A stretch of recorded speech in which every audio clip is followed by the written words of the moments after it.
helping out with some food shit, and we've got a very special guest coming on. I'm really excited, guys. Like I've been kind of foaming at the mouth for this one for a while, but let me get my YouTube channel going, and here it is.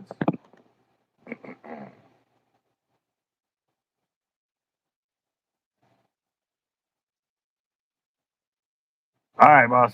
Okay, so you're gonna have to turn your camera 90 degrees. 90? 90. Which way? That way? No, the other way. Okay.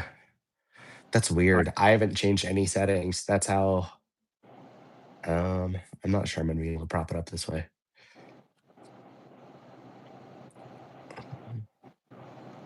Okay, and you got to go to your right some.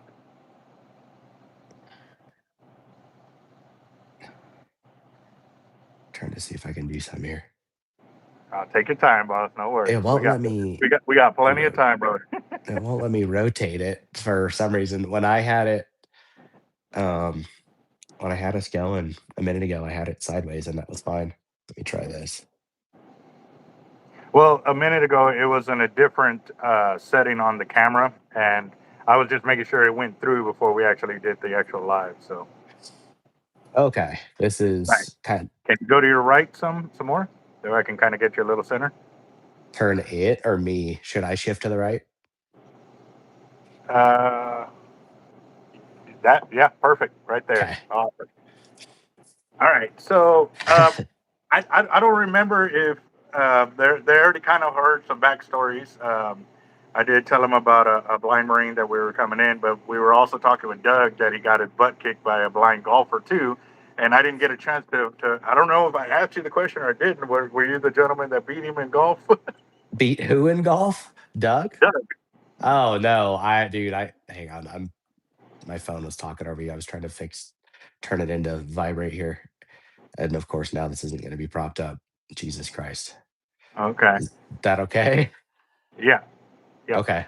No, I don't play golf at all. So I don't know who he was talking about, but okay. Hold on just a second. The what? No, that's next guy down the alley, and it could be the second door. Yeah, yeah, we're going. All right, guys. So I just went brain dead, man. I had your name on my mind right there and stuff like that. But would you mind introducing yourself for our YouTube channel here, boss? yeah, I am Zach Tidwell. I'm a 29-year-old Marine Corps veteran, and I lost all of my sight and hearing in one ear 6.5 years ago when I shot myself in the face. It was on purpose. I was not in a good spot and not doing anything about it. I was drinking instead of talking about it. So, but today, 6.5 years later, I've overcome alcoholism. Even though I was diagnosed with a deadly, incurable genetic disease along the way, I'm a self taught, award winning software developer and entrepreneur, making the digital world a more accessible place for everyone. And I ski and rock climb and whitewater kayak and surf and compete in Brazilian Jiu Jitsu against people without any disabilities, amongst some other things. I got a book on the way. I'm a speaker and all sorts of other stuff. Bro, can you calm down a second? Like, well, I'm over here still on the first comment. Like, You asked me to introduce myself, so I figured I'd give you a summary. bro, you went to the deep end quick. Wow. So I, it's gonna take a second for all that to sink in. Like, Jesus, the rock climbing, Brazilian Jiu Jitsu, like a lot of things that you're doing, man. People struggle with full sight, and you're doing this. Wow, I'm mind blown right now, bro. Wow. Well, that's because I know you heard me speak a couple weeks ago, but obviously I don't get into all of that stuff so much when I speak. So I was trying to give you an overview, but it's I've ended up with a really, really cool life, even though there were several years there of nastiness. So yeah. Yeah, that is definitely something that I know me, along with a bunch of our subscribers, can relate to is being caught in that darkness. And I know I went through it for years of darkness, and to finally give in and be willing to accept help was the hardest thing admit and or reach for. So wow. And for I guess you, kind of. you took it. You took that chance. I mean, and I I, I don't know how to even like put that into words because I honestly I didn't know your whole story until right now. So I can you take us back some more of like your military service and kind of what led you to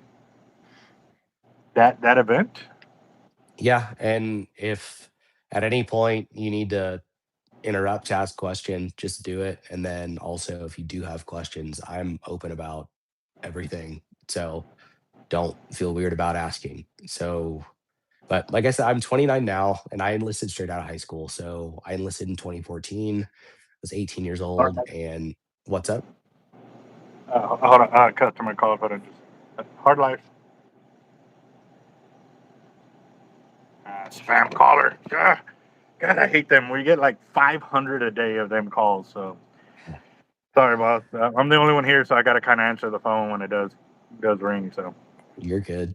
So I enlisted straight out of high school. I was 18 in 2014 and intentionally joined the Marine Corps to join the infantry. My recruiter tried lying to me and telling me that they didn't have any infantry contracts so he could get me to sign up for something a little more that, he would probably get a bonus for. And I was like, all right, I'm not going in the Marines then. And then, of course, there's always a spot in the infantry. So that was bullshit. But so I was a machine gunner with 3.5 and I deployed twice, but both of my deployments were into the Pacific. So I'm not a combat vet.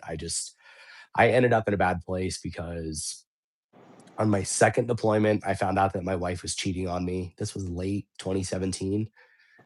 And I found out from the other guy's wife. I didn't even find out from my wife. So that was something. It was not my favorite time in life, obviously, but I was dealing with it. So I came back from that deployment, tried to make things work with her, and it didn't. So I filed for divorce. And I was just keeping myself really, really busy. The infantry life is very, very busy, but when we were not in the field, I was just leaning into that more. So it was a lot of time in the gym, a lot of time running. And then on the weekends, I would also take my dirt bike out to a racetrack. And on one of those weekends in March of 2018, like 2 months after I filed for divorce, I was in a nasty motorcycle accident and earned myself a traumatic brain injury as a result of that. So that's when things kind of changed for me.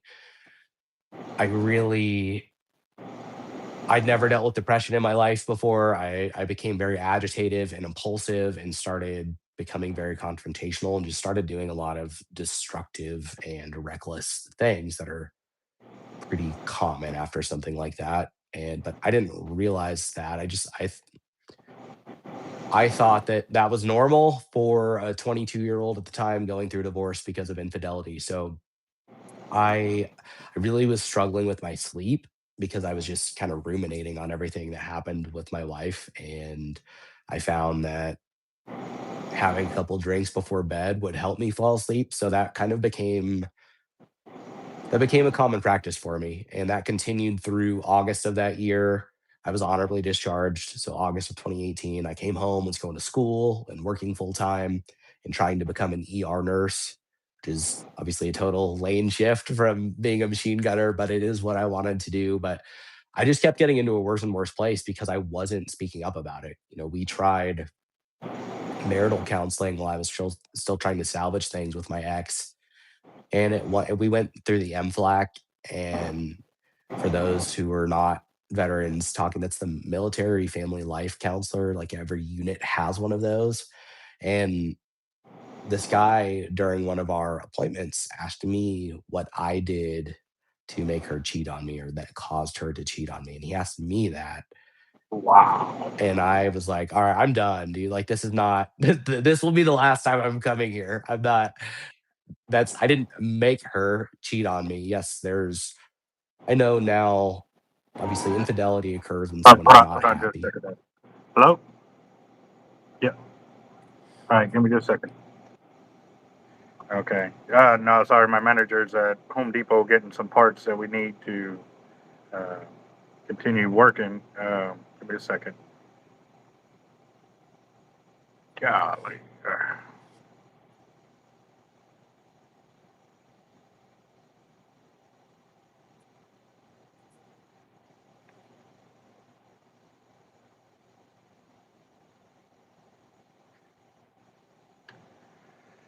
Oh,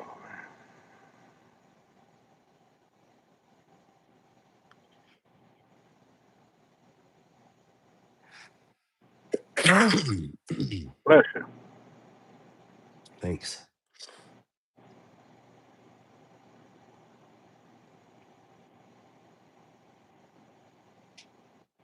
All right, go ahead and try it again. All right. Yeah, I'll Okay, maybe. go ahead, boss. All right. So I'll Real skip quick. over that stuff. So he, wow, that counselor, that's amazing that he put it back on you because you're serving our country in the military, that it was your fault that she cheated on you. That's Yeah, and obviously that's not like the first question he came out with. We'd been in there for a couple sessions, and this was just like the last session that I went to. That was one of the questions that he posed because infidelity does happen when someone is outside of people just being shitty. Like that typically arises when someone is in the relationship is unhappy. Like and on mhm. our relationship, I found out after her cheating that she was unhappy about a bunch of things, but she never talked to me about it. So at some point in that conversation with him, he posed that question to me, and I was not open to having that fucking conversation. So Yeah. I I stopped, that was the last like help that I sought for that. And of course I filed for divorce after that with her. So that was pre motorcycle accident.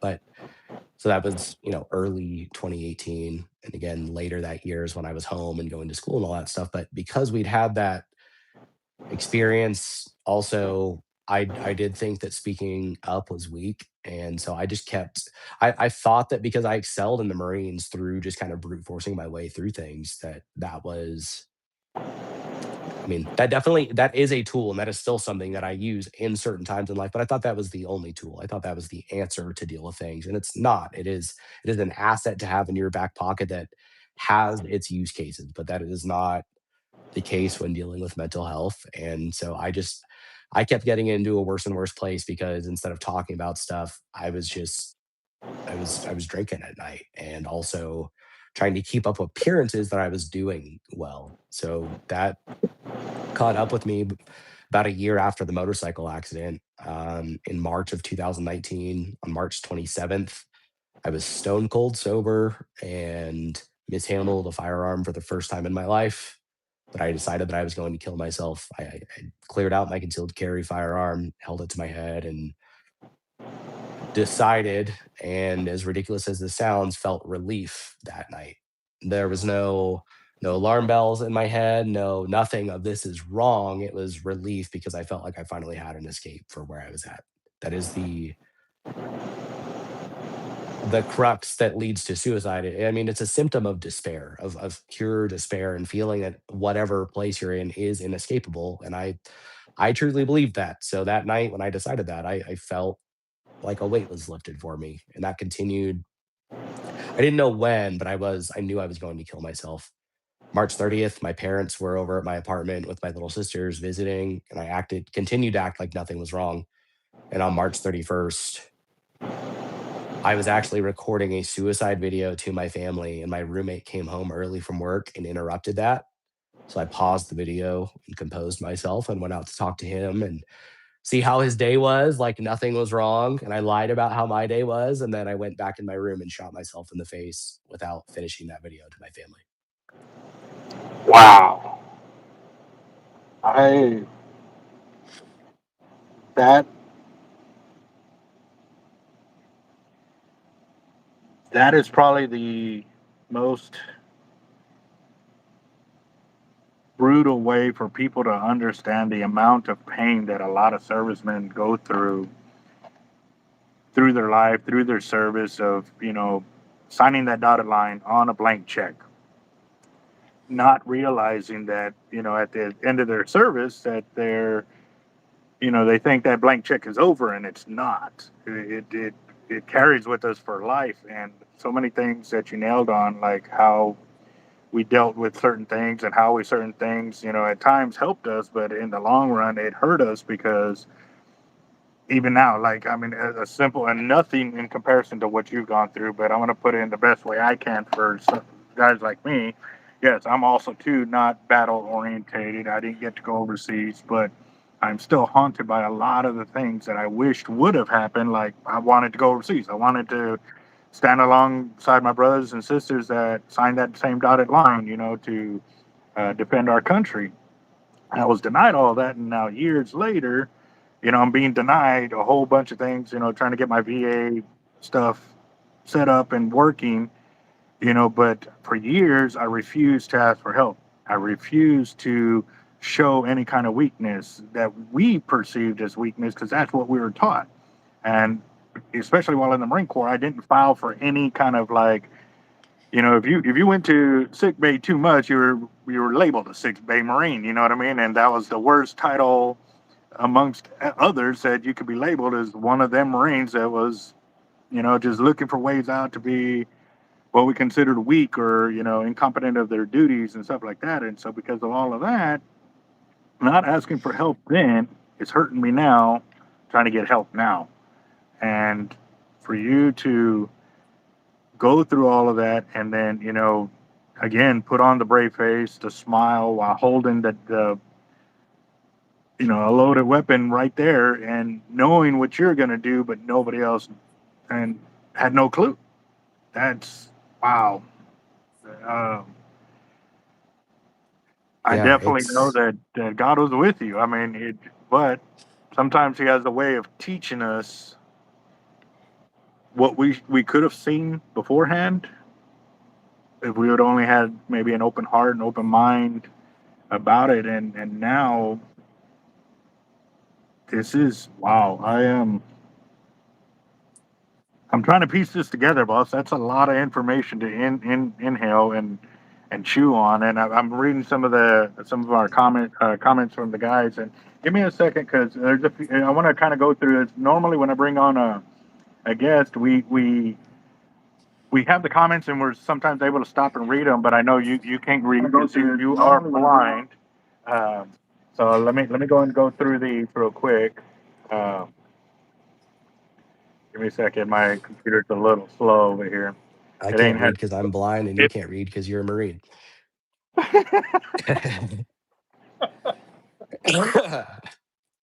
Very true. Very true. Come on, but a lot of them are thanking you for your service, and a few of them are,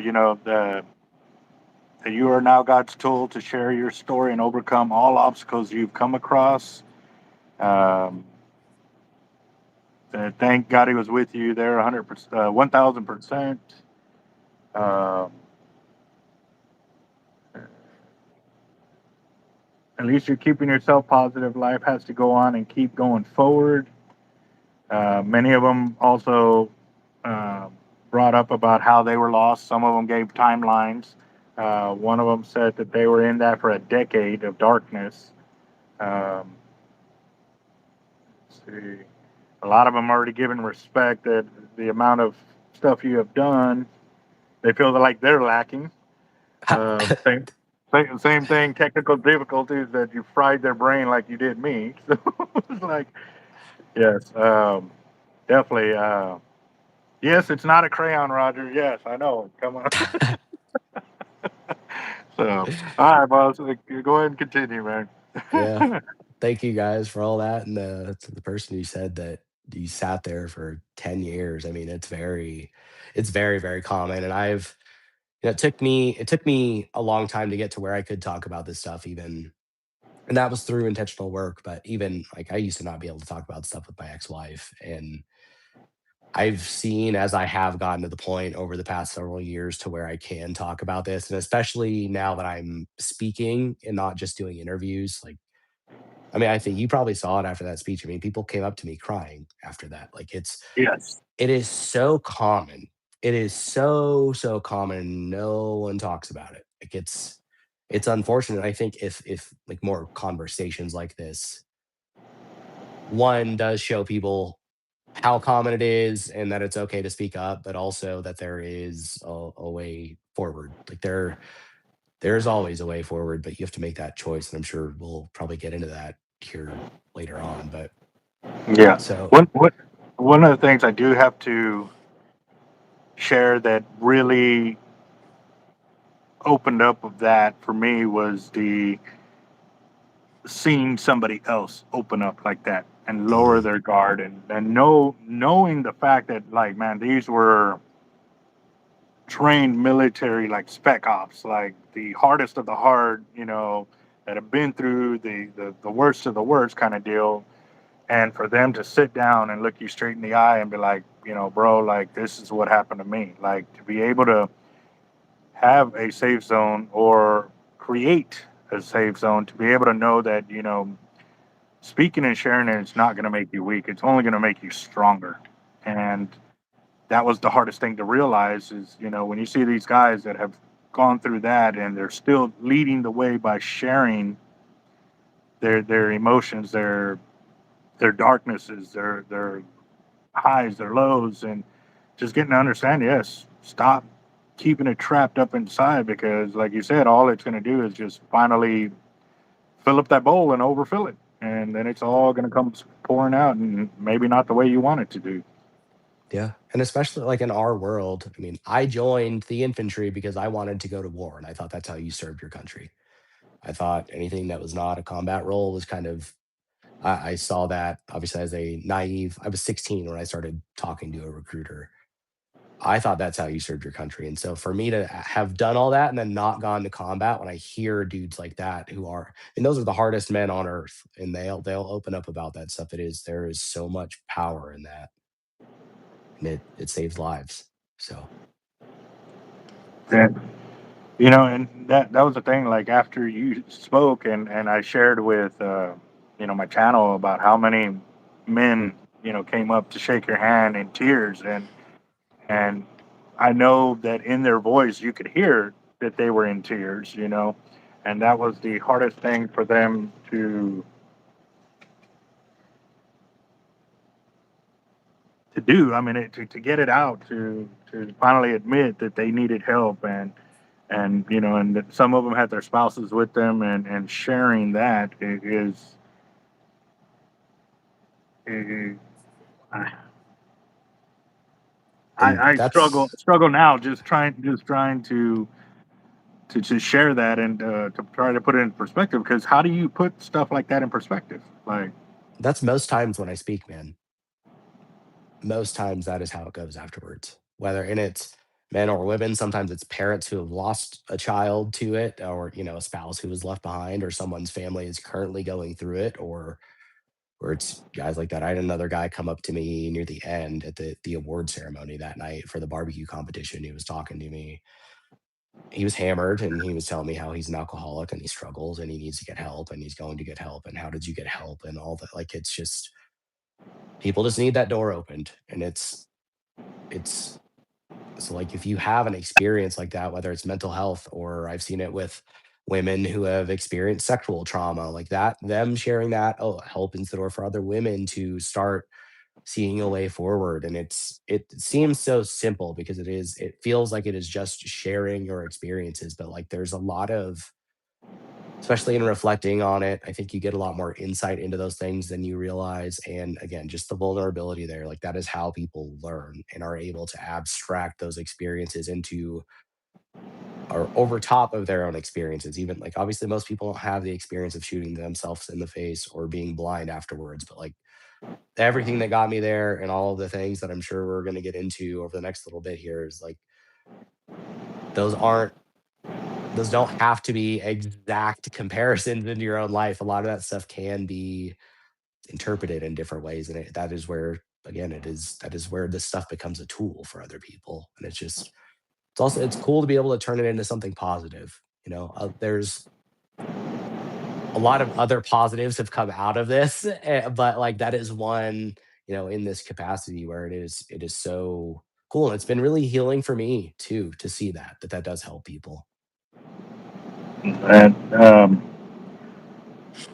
how long after your attempted suicide, how long after that did you continue with darkness, or did like once you realized you were still here, did it was it like a light came on, like wow, I've got something else, or was it an overtime deal that you finally realized that you have something spectacular to offer?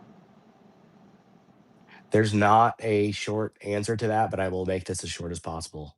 No, Basically, I please make it long, bro. okay, Don't shoot yourself. okay. You've already gone through this whole deal, bro. We ain't in no rush. I'm actually you're probably the first collaborator that I've had that I'm actually not working. Like I'm listening to every word you have here, and you can check through.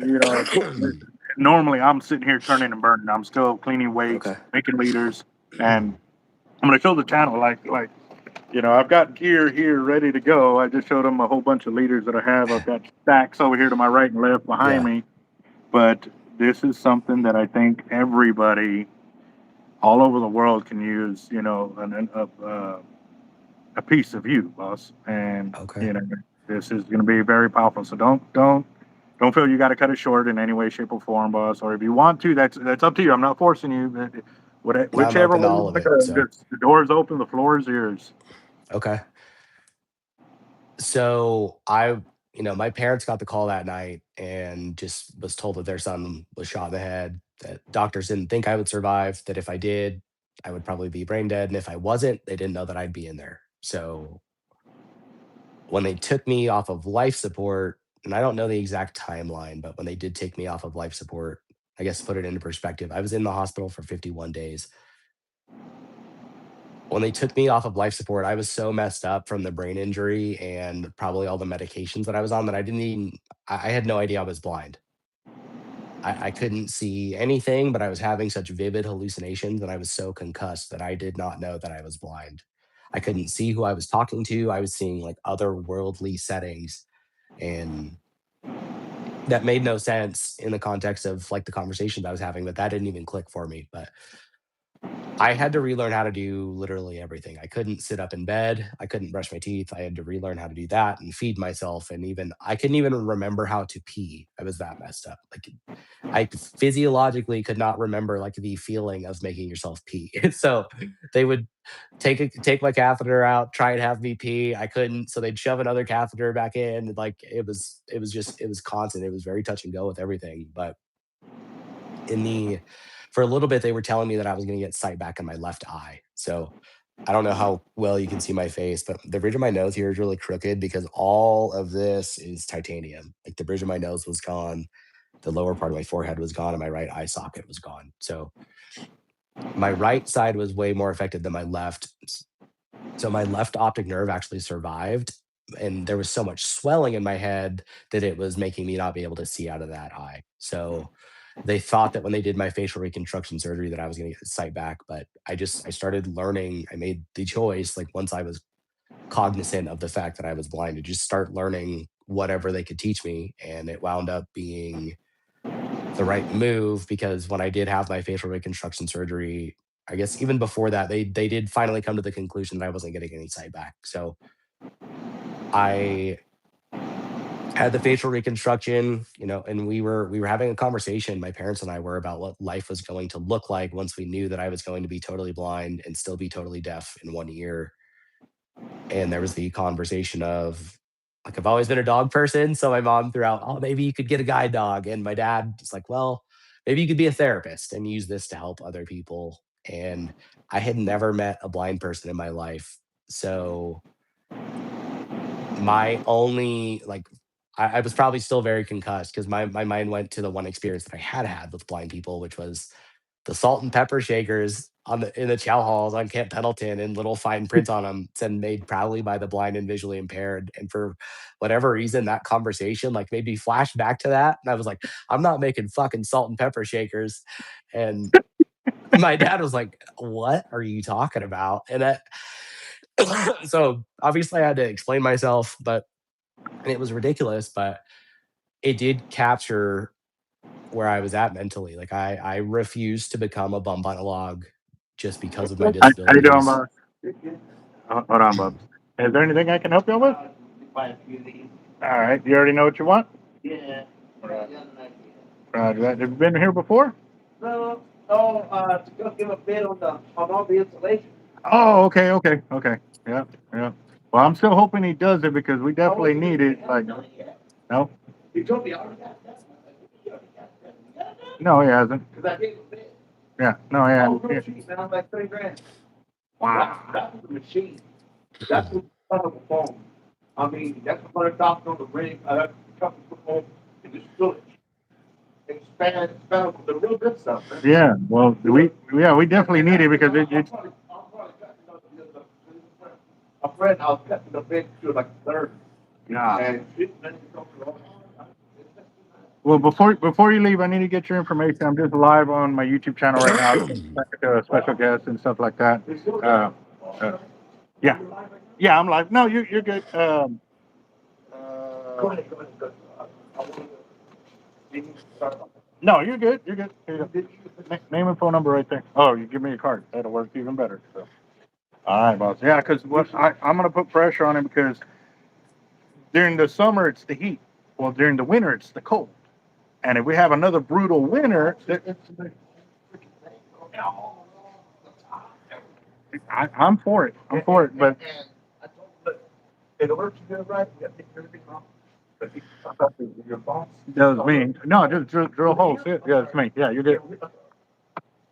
Fill it all the way around at the top. Yeah, yeah. Because to tell you the truth, you pull off these panels, they're done. It's that thin quarter-inch fake wall crap. Yeah.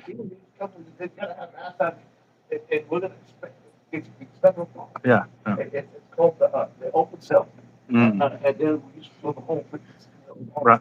Right. Roger that. Well, all right. Well, get whatever you're gonna get, and if you have any questions, feel free to ask. I'm here working on.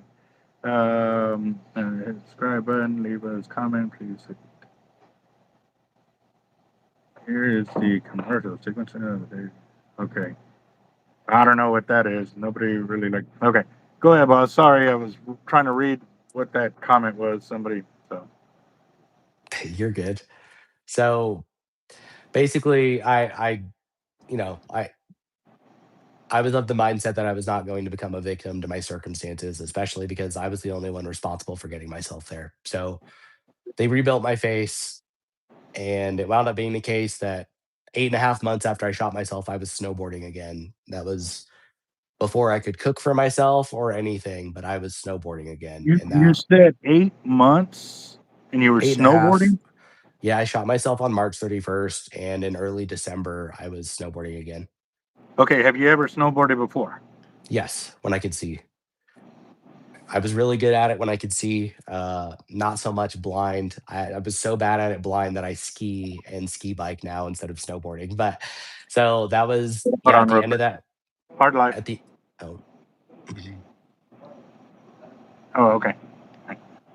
Um, no, the reason why I'm saying is because we went up to Colorado, me and the wife and brother and sister-in-law. And we were gonna sneak. We were gonna ski, and I honestly was stout, but also because I had a bad hip, and I kept thinking that I was gonna do a split and just obliterate myself, and that's with two eyes. So I am, I'm still blown away. 8 months and you're skiing yeah, or that's snowboarding. actually Sorry. where I'm at. I live in Colorado, so I live in the Front Range area. So, and that's why I still live here is because I still love to ski and all that stuff and whitewater kayak and all like this is the place to be for all that. But so You yeah, whitewater kayak blind? yes, yes. How the hell?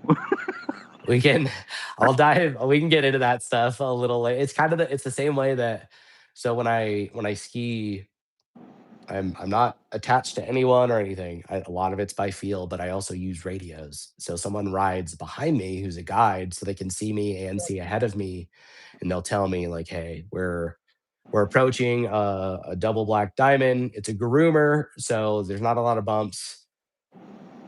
We're gonna drop in on the top right side. So when you drop in, hang a left, and I'll tell you when you're centered. And once I'm centered, I can just feel the mountain. And if I start getting too far to one side after we've been riding for a while, they'll tell me, "Hey, hold this next right turn," and you're good. or hold this left turn, or hey, somebody went down in front of you. I'm gonna call your turns for a few turns. And it's especially the steeper that it is, the more I can feel it. So kayaking is kind of the same way. But do you need me to Wow. pause again? Okay, I'm sorry I get off track with that, but that's just. I guess we can get back to the main story because yeah, you are right, bro. You're a rabbit hole of. So yeah, so kayaking's the same way, but so I was snowboarding 8.5 months after.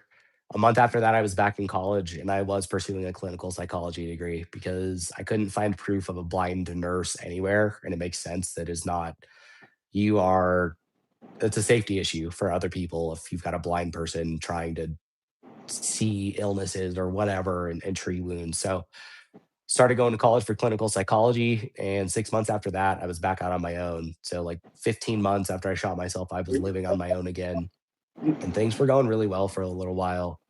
It was mid 2020, rolling into 2021. I bought my first house, and then that is when I've hit the worst depression of my life. Very similarly to you, speaking up then was the hardest thing that I've ever had to do because I didn't really have an option after I shot myself. I basically, no, they kept the bullet hole open for 40 days while I was in the hospital. And I was doing therapy with an open bullet hole in my forehead and all this stuff because I didn't have a choice. But I kept doing therapy. And then by the time that I had bought my house and all that stuff, the pace of life had slowed down so much because it was winter break over from the winter semester of 2020 rolling into the spring semester of 2021. It was mid COVID, so things were really shut down. And I was also living in downtown Denver where I didn't know anyone. And I finally kind of faced with just how different my life was and how hard it was. And that's when I really started to struggle. Like up until that point, I had been so busy with rehab and doctor's appointments and all these other things that I was doing and trying to rebuild my life that it never really registered. So that's the darkness never really set in until then. And I reached a point where I did not want to be alive, but I also had no intention of killing myself. And I couldn't reconcile where those thoughts were coming from, but I was terrified to speak up because I thought that someone was going to call the cops on me and I would be locked up in a psych ward somewhere until someone else decided that I was safe to be around people. So I was kind of faced with the choice of either I kill myself or I take that risk, and I took the risk. So one week when my psychologist called, because we were talking weekly at that point, I told her, and that, dude, I feel like I'm on a cliff, bro. Like I'm listening so intently to every word you got going there, and trying to put like. Normally, when you hear a story like that, you try to put yourself in that kind of mindset or that frame of thought, and it is so hard to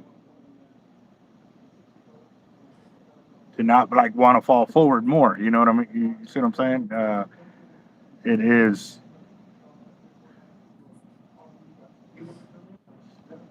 I'm still calculating away here, boss. A lot of guys are saying, "Oh, hold on, real quick. Let me get this over here." The come on, computer's going real slow here. One of them says, "Thank you for your testimony. Very inspirational. How you overcame and conquered. God bless you and take prayers for you and your future. Truly uplifting testimony." Come on, what? Computer is acting weird over here, but he's getting back to work. They are inviting you to California if you ever want to go tuna fishing. I would love that. You guys, I have a website. If you can contact me on my website, I would freaking love that. Um, what It's what we can do? You can forward me that information, or you can tell it. You can say the website here. okay. But what we Yeah. can do is you can forward me all the information of the website and other groups because that's gonna be we're gonna get into that as well. Any of the groups or places you want to send people to help out and or pass on knowledge, by all means, you have the floor for that as well. Okay. And you can send me that info, and I can put it into the video uh, description, so that way they can go and check it out at that point. So Cool. So it's zachtidwell.com. So it's VACH, and then Tidwell is T as in Tango, ID as in Delta, WELL, and then .com. And so that's kind of like the hub for contacting me for anything, whether it's this stuff or speaking or the podcast or the book or whatever. But with when I finally told my psychologist, because I couldn't, I saw what impact my suicide attempt had on my family, and I couldn't do that to them again. And I didn't, I felt like I wanted to die, but I did not truly want to. So I, we went from talking once a week to every day and sometimes multiple times a day, because it was like at times it was taking it minute by minute. It by far was that depression was worse than leading up to when I shot myself. And I think it's because I was sober. So I actually had to feel it all. But that it took several months, but we got through it.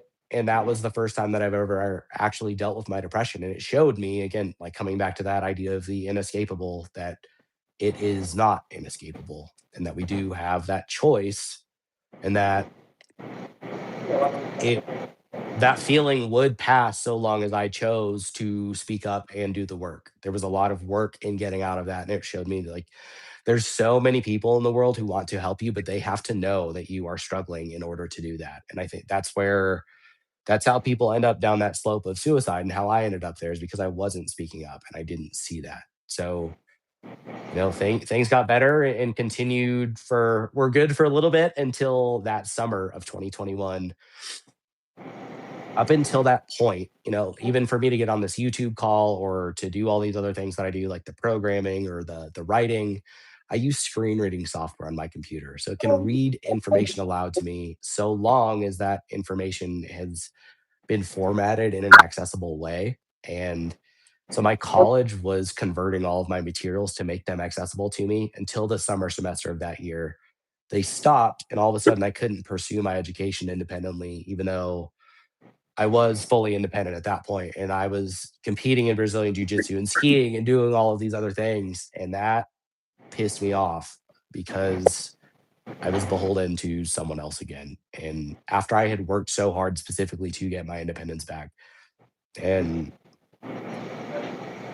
that led to the first night of or the first exam of my class that they weren't making accessible because they just assigned someone from the school to be my eyeballs instead of fulfilling their legal obligations to make my content accessible.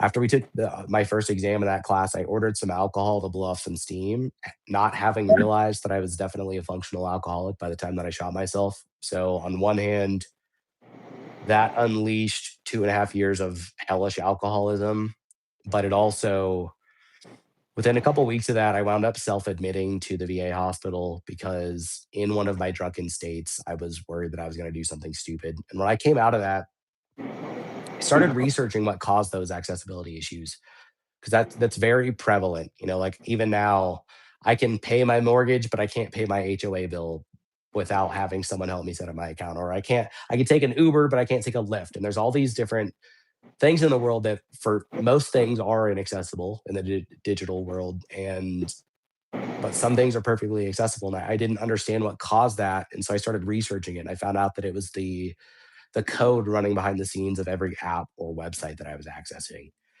And so I dropped out of college and started teaching myself how to code so that I could become part of the solution. And that I had one full-time job of teaching myself how to code, and I had the other full-time job of just being a degenerate fuck and being a drunk. So that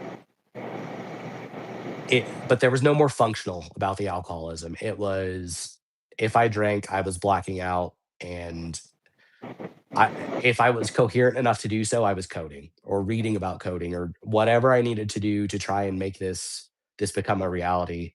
That continued into 2022, and as my drinking got worse and worse, it became clear I had tried AA, that didn't work. I tried outpatient rehab, that didn't work.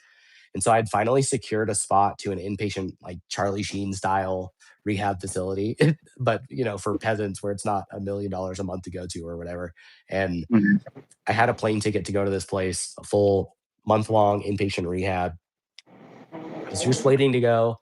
And then my family got the news that my mom has Huntington's disease. Outside of my speech, have you ever heard of Huntington's disease? No.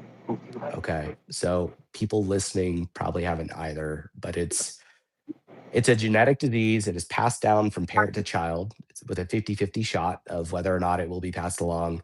It is incurable and it causes your neurons in your brain to die. So your brain tissue dies as a result of this disease, and that begins showing as behavioral and speech and movement issues. And then over time, by the end years of the disease, like you are in this state for years, you are a vegetable, Jesus. entirely incurable. So I got tested and then went to rehab and found out while I was at rehab that I have it too. So that is the currently, if there are no medical advances, and they actually just released a clinical trial, or clinical trial results came out a couple weeks ago, that they finally have found something that slows the progression of the disease, and so they're hoping that that will show some efficacy. But up until that point, and maybe even with that, like, it has been entirely untreatable and it is still incurable. Like right now, if there are no medical advances, that will be the end years of my life, is that just nasty digression into a vegetative state. So as you can probably imagine, my drinking got worse than it ever had been when I came back from rehab. And at its worst, I was going on blackout binges for 2 or 3 days straight, recovering for 2 or 3 days, and doing it all over again. But that whole time, if I wasn't too drunk to think through the logic needed to code, or like too drunk to type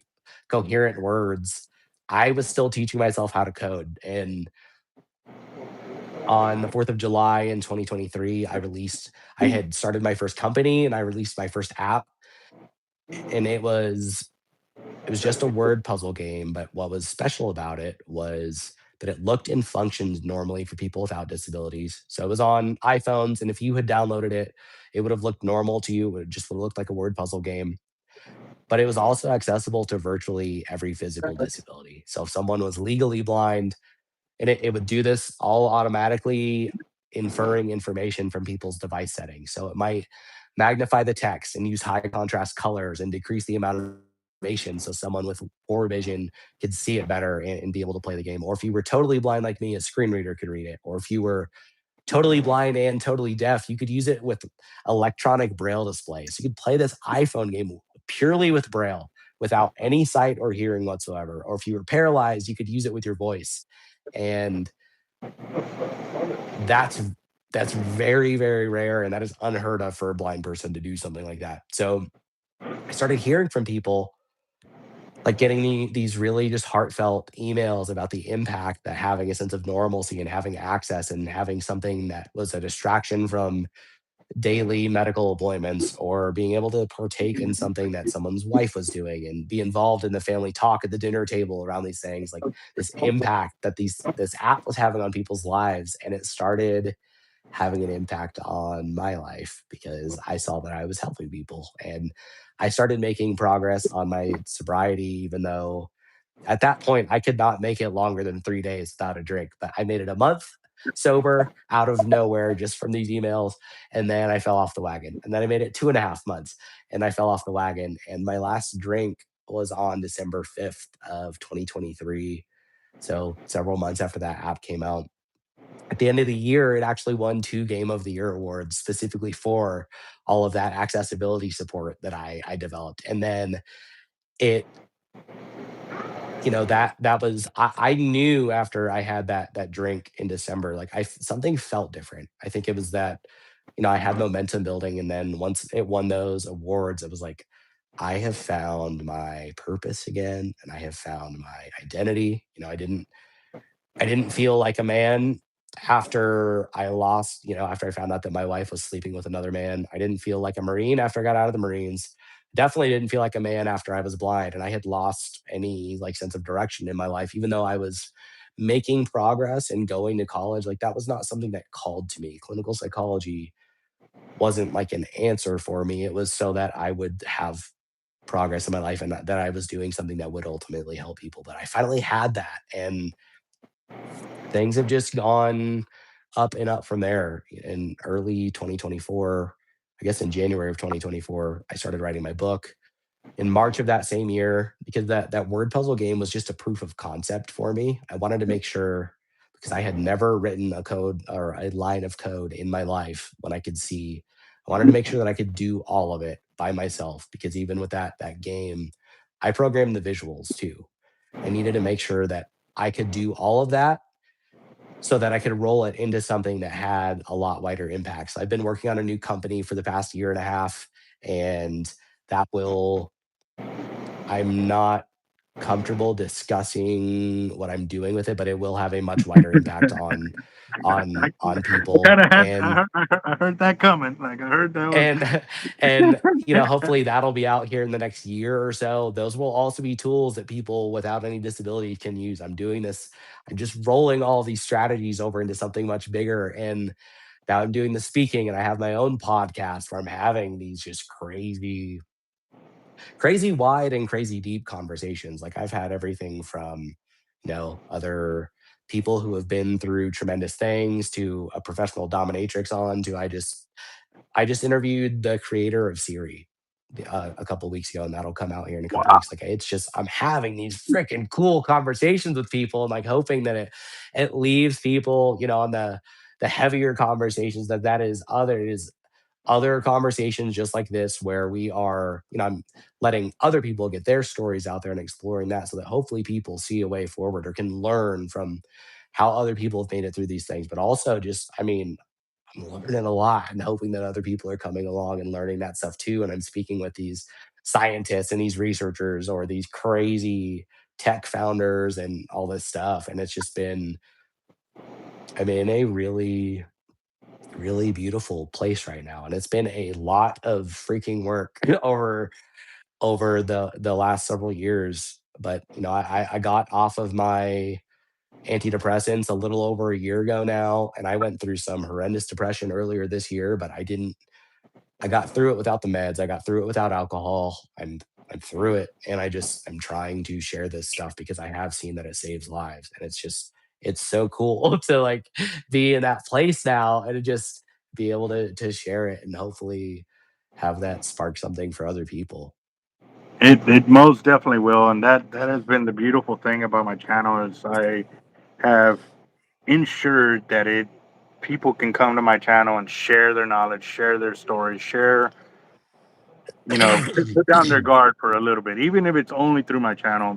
They talk about their feelings, what they've been through, the ups and downs and stuff like that, without worrying about trolling. So my channel has developed a huge family all over the world. Team Hard Life members through the channel that are open to learning, sharing their testimonies, and hearing, and also using it as, hey man, I shared this video with some buddies because they were in those spots, and it's just definitely Yeah. giving life back. I mean, because at the end of the day, when you are stuck in those dark zones, you don't feel like you have a life. You don't feel like life is there, and where's the light? And life needs light. You know what I mean? Otherwise, there's nothing there. And for a lot of guys, even for me, I'm just sitting here just looking at the bigger picture that you are putting out there. No matter how dark and hard it gets, if you put forth the effort, the work, no matter how hard it is, you can make it happen. And right there, you are showing it big time. And I truly want to thank you from the bottom of my heart here, and from a lot of the guys here on the channel. They're all love here. Thanks for sharing. And they're commenting, but a lot of times too, it's the lunch hour, so they're probably out getting some lunch. But they will catch up on the video later on, and you'll see a lot more comments come through. But most definitely, I'm still speechless. I am, but in a great way. It normally that's what happens when I'm sitting there like thinking about something. I get real quiet because I've got to put that puzzle together of how I'm going to make it work for myself, and Yeah. how am I going to learn? You know what I mean? Because and it's not just learn; it's apply it. you can hear all day long somebody's testimony, but if you're not willing to apply it to your life and to make it work for you, build a foundation from it, then you're not honoring them and you're not honoring yourself by taking that time and doing the due diligence to make yourself grow and help others for sure. So I definitely want to thank you big time as well. So Yeah, thanks, man. Just for I know like you don't seem like you are. Some people are very uncomfortable talking about this stuff. So I think the fact that you're willing to do that, I mean, it's huge. And it's again, like I really I truly believe that if I had heard something like that, like a story like this in a real conversation while I was contemplating shooting myself, that I probably wouldn't have gone through with it and I would have spoken up. So like what you're doing is very, very important, man. It's just I think you may not realize how big it is for you to be willing to have those conversations, but it is huge. uh, I will definitely take it from you because you have lived the life, like truly be on both sides of that fence. And I do want to thank God that you are still here and able to share your story with us and everybody else. And I know you, like you said, you do your own podcast and everything else. And I definitely want to get all those lifelines out there. Like whatever you have to offer us, again, I want to get it all so that way I can put it in the description. And let's touch base, once a month or once every other month, see how things are going, progressing. Maybe we can get you out shark fishing with us and stuff like that too. That would be So freaking cool. um, Yeah, I would love that. we've definitely been a team that know that we've seen it. I've dealt with kids with autism going out there and putting them on a small shark or on a small fish, and so stuff like that is not new to us. But we definitely love and look forward to those opportunities. So I definitely, again, not cutting you short. If you want to share more, please. I mean, dude, I'm sitting here glued to the Okay. channel, bro. I ain't been glued to this channel like this in a super long time. So I I thank you. yeah, I'm not gonna say when for security purposes, but I will be back in your neck of the woods in the future. So I'll get with you offline about that because that would be so cool, man. Outside, I guess can I'll send you the links and stuff. Can I say what the Yeah, podcast and all yeah. that By all stuff? means, Okay. yes, yes. Yeah. So I already said the website. Again, it's zachtidwell.com. Like you can reach out to me for whatever there. Again, I'm doing speaking gigs and all that stuff. I think the book will probably be out in about a year. It's actually it will be out around the same time that this company debuts. So separate things, but uh, you know, similar timelines. And I have a mailing list on the website that it is not a spam list. I've had the thing for a while and do not send out emails. It is just to send out information about when the book is being published and some promotional stuff for it and some discounts for pre-ordering and all that stuff when I do have a date for it. I'm currently working with an editor, so it is on the road to being published. um Podcast is called Going In Blind with Zach Tidwell. It is not a blindness related podcast. That is just a play on words. And I think outside of that, if you Google me, you'll follow or find me on my social media and stuff like And that. and But the Zach Tidwell, can you spell that out again to make sure I got it correctly? Because I'm trying yeah, to input it into the live chat, but yeah. I'm still going to put it Z- into the description and so forth. Zulu Alpha Charlie Hotel Tango India Delta Whiskey Echo Lima Lima.com. Okay, so that is your email, correct? That's my website. Website. Okay, and There's a the contact form and all that stuff on there. So okay, okay. Well, I put that in there. Um, but yes, and anything that you are associated with and or you know want to pass a word or raise any kind of awareness on, like we normally talk about the Redford Ranch Foundation probably every other video, just because really. the more we talk about it, the more people get on tune with it. And I got introduced to Doug through another veteran who was already a subscriber to my channel and a customer, and he saw how I'm always trying to find links and because networking with other vets and other groups and stuff is the best way to cover so many more angles. I mean, if you sit there and just don't want to associate, don't want to do this, and you want to do your own thing, you're actually hurting yourself and you're hurting other vets. And so for Yeah, it's me, the like problem. I don't care what group, as long as you're all about helping vets and first responders and this and that, because you're not always going to get along with everybody. But if everybody's willing to help out, then you're going to get a lot more people helped. So I definitely, any chance I get, I'm all about it. So by all means, if you think of any other names, let us know and I can rip a couple off here off the top of my head. send them. You Send it. okay? The whitewater kayaking that I do, it's not just for blind people. It's I think just for veterans. It does not have to be disabled vets. It's Team River Runner. They are national, and that's you can volunteer. You can go participate. They'll teach you skills. They will, if you show promise, they'll send you for certifications and all that stuff. For skiing, I've been all over the place. There's Hold on, real quick. The Team River Runner, yes, is that three different words or? So I'm trying yes, to type this in to get it in there and stuff like that. yep. It's three. So team and then River Runner. And that's the website or That's the name of the organization. So if you Google okay. it, you'll find these things. For skiing and stuff like that, I've been all over the place, and I guess I haven't been to any places that are specifically veteran. But if you Google adaptive sports or adaptive skiing or whatever, if you're someone else who is disabled and needs like those accommodations, Google adaptive and then whatever sport it is, and you will find that kind of stuff. Um, Okay. Gosh, I'm trying to think of other specific. Wounded Warrior Project has been huge for me.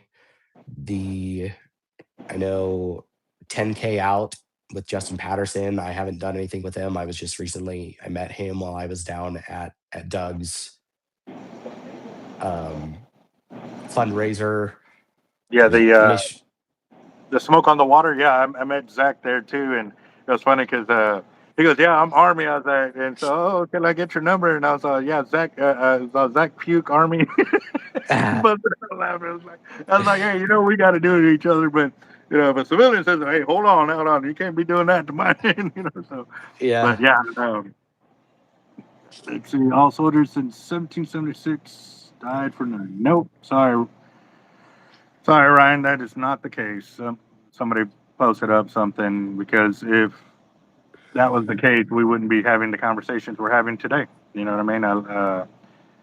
I definitely have a lot of respect and always got prayers going out for our troops and their families because their families are also going through, a lot of things that the troops are going through in different ways, but they're still going through it. You know what I mean? So definitely, I don't have that, but I did post up ZachTidwell.com for the website, and then I told them to Google Team River Runner for the organization there. And now I got to touch base. You said you do Brazilian Jiu Jitsu. Yeah, and that's not adaptive at all. I took that up since I lost my sight, and when I compete, it's against people without any disabilities. So you're going hand to hand with guys that can fully see, and you're doing it blind. Yeah, but are you familiar with jujitsu at all? Yes. There's no there yeah, so there's no striking, but yeah, we start standing and strangle each other and do joint Y- locks and all that stuff. Yeah. Yeah. Yeah. But still, I mean, yeah, I guess the striking does help that doesn't happen. But still, for me, even in a fight, I'm gonna try to get up close and personal. I don't like distance. Yeah, and so the only thing that they change, typically jujitsu, you start standing and a couple feet apart, so you have to close the distance to engage. Mm, Whereas when it's me competing against someone who can see, they start with us touching. So whether it's like a wrestler's tie where you've got like the back of each other's neck and like the arms, or like in front of each other, mm. or grabbing. And if it's the gi, you get the collar on one side and the sleeve on the other, and they get the same on me. So it's still even. We just start touching instead of starting apart. Roger that. Yeah. Yeah. That. So I just got my purple belt a couple months ago. So So how long I'm have you been doing it for? well, I got coming up on 5 years, almost a couple months away from 5 years. Wow, Yeah, wow, that it's been cool, man. God, It's I'm totally blown away. I did not expect, the sharing of your testimony to go this route. Like you, I'm blown away, boss. I am very motivated to know that hearing this story. It definitely you always hear, things could be worse. And for somebody to sit there and think their life is not the way they wanted to be, it's not perfect, this and that, but if they actually just took a second to think about it and put in that perspective, like seeing what other people are going through, have been through, or are going through, you can they can change it, realize it's not that bad. It's not that serious. You know what I mean? and you can make the changes. Like it's not that sounds flippant saying that. I don't mean it flippantly though. Like it's not easy. It's uncomfortable and it is very, very difficult. But like you can make the changes. And it's a matter of building momentum a lot of times. As corny as it sounds, getting started with anything, whether that be It's not speaking corny. up. Yeah, it's not corny. It's true. It's the And hardest thing to do is to get yeah, that moment. Once it's hard to get it started, but once you get it started, if you can keep that momentum, then it starts to snowball. So yes. definitely, it takes that one step in front of the other guys. So again, I've always put it on there. There's several guys on the YouTube channel that I've contacted, and sometimes, and they've been my listening ear, or just somebody to talk some words of praise, or not praise, but just healing, a prayer or something like that. So And to definitely, you got listen. you got my number, Yeah. bro. Now, so if you ever, if anything ever that crosses that, I'm definitely here too, and we have it set up like that. Hold on, just a second. Hello.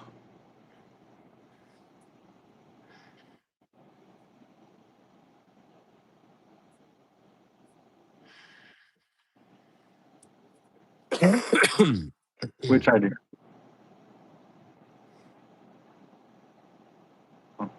All right. I don't think it says veteran on there though. And where you at? Oh, okay. All right. Mike. Okay. Um, sorry, my wife's handling. I finally got my 90% disability, and she's over there filing the paperwork for the taxes. So Oh, okay. need to get to 100. Yeah.